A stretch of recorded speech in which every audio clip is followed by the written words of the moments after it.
side who breastfed the children for just 40 days. You never knew the benefits of breast milk, that was why. But today I'm going to tell you the benefits of breast milk. Actually, Mr. Speaker, honorable members, this is a very nice bill brought to this parliament.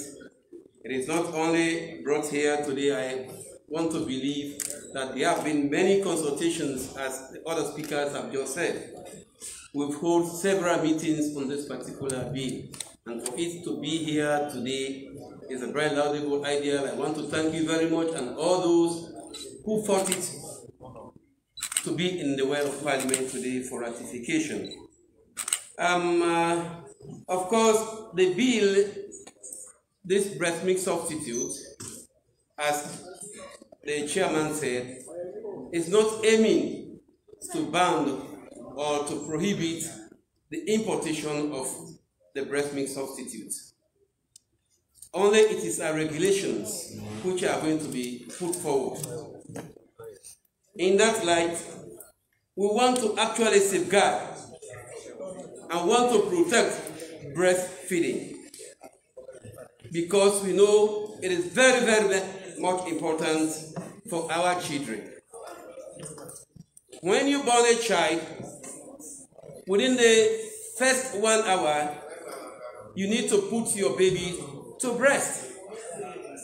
And that first milk received is what is called colostrum, as said by Honorable Josephine.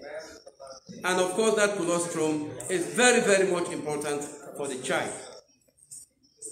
All the nutrients you needed by the child are in that first milk. But do you know what happened? Our first day people, they normally throw away that breast milk. You see, they squeeze it, then not knowing that it's very, very much important because it is brownish in color. It is very, very much important. Breast milk.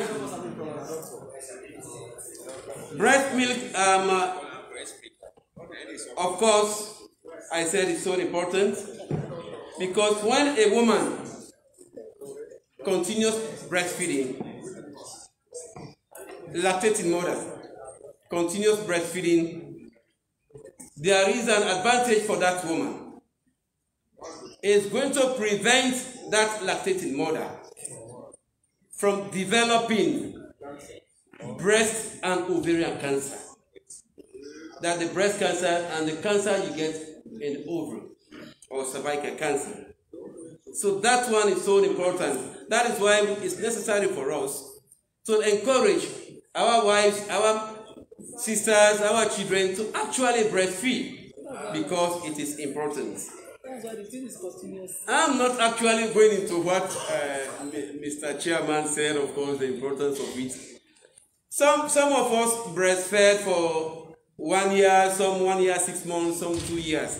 But actually, the recommended time is 2 years and above. 2 years and above. You actually have to breastfeed. Let's tell our people that they are supposed to breastfeed for exclusive breastfeeding for at least, not even at least, for 6 months. Not even at least, exclusive. Meaning that exclusive breastfeeding, you will not give even ordinary water to a child or warm water. Only breast milk. But you see what happens? Most mothers, most lactating mothers complain that the child is crying persistently. So as a result of that, they institute early substitute, breast substitute, which is not good. Because this breast substitute has its own disadvantages. If I can pick few, that a substitute and a feeding bottle in particular carry the high risk of carrying infection. Because it has that high risk, we are not recommending it to actually institute it to a newly born baby. Because at the end of the day, you will lose your child.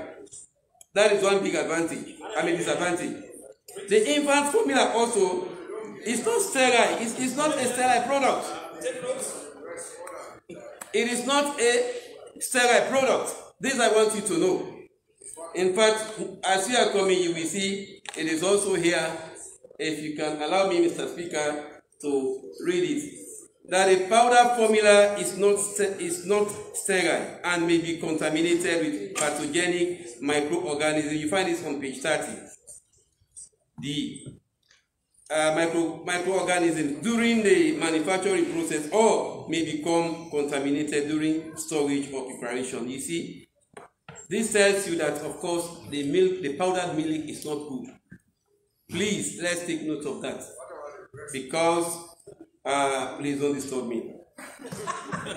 Because the breast milk is good for you also. You are not using the milk now, but you are using the dry breast. I know very well that you are doing it. So that is the number 2 aspect of this artificial milk. Then the other one, of course, the artificial feeding is expensive. Please, not actually that you will not give, because there are situations when you will be advised by the doctor not to breastfeed. And if that is the situation, then there comes in the breast milk substitutes. But you know what happened? Most of our people, lactating mothers or caregivers, they don't know how to even read, because there are instructions. There are instructions on this particular product, the preparation of it, but you cannot read. So therefore, what happens? And they want to also economize money. So for you to buy and ask you to give, just let me say, for at least 5 or 1 week, you know, that one will be very much expensive. So as a result of that, if you buy one thing, probably some people can even give it to, for a month. So therefore, these are all disadvantages of this particular product. But they are not actually stopping the product from its coming. We just want to be in line with the International Code of Marketing of Breast Milk. That is all. After passing this one, that is what we are heading for, to be on the line. Before I finish my time, let me come to the advantages of breast milk. One thing about the advantages of this breast milk, which I want everybody to use or to tell your wife or your child who is breastfeeding, is this. 1, breast milk is clear. Breast milk is easily available. Breast milk, you cannot buy it. It is readily available. It is readily available. At any time a child wants it, the mother can give. Okay, then it is free from pathogen. Okay, so you need to know these things. Of course, I cannot go into what my brother said, that breast milk, of course, you know, for those who breastfed for a long time, you know, it builds on their brain. When you compare those that breastfeed and those that do not, of course, you will know. You will really see there's a vast difference between them. So these are some of the advantages of breastfeeding. It's so important, honorable members, that let's encourage our people. Let's encourage them to use it. And that the substitute coming is going to be regulated.